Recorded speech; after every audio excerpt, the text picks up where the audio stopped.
ఈ మధ్య కాలంలో సోషల్ మీడియాలో ఎటు చూసినా కూడా రీసెంట్ టైమ్స్ లో హైదరాబాద్ లో ఉన్న పెద్ద పెద్ద రెస్టారెంట్లలో ఈ ఫుడ్ సేఫ్టీ వాళ్ళు జరిపిన రైట్స్ గురించి బయటకు వస్తుంది కదా. సో వెజ్ ని నాన్ వెజ్ ని ఒకటే ఫ్రిడ్జ్ లో స్టోర్ చేస్తున్నారు. ఫ్రిడ్జ్ టెంపరేచర్స్ కూడా కరెక్ట్ గా మానిటర్ చేయట్లేదు. ఎక్స్పైరీ ఫుడ్స్ అన్ని కూడా వాడేస్తున్నారు. ఎక్కువ రోజులు స్టోర్ చేసిన ఫుడ్ ని కూడా సర్వ్ చేసేస్తున్నారు.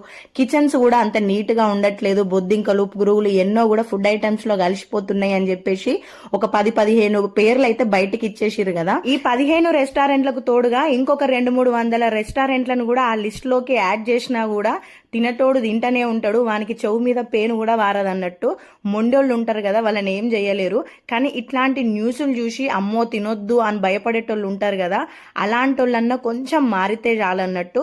మీరు 10 సార్లు బయట పోయి తినేదానికన్నా 1-2 సార్లు అయితే ఓకే గాని అస్తమానం బయట తినేటోళ్ళు అయితే కొంచెం తగ్గించుకోర్రి. మన హెల్త్ మనం కాపాడుకోకపోతే ఎట్లా చెప్పుర్రి.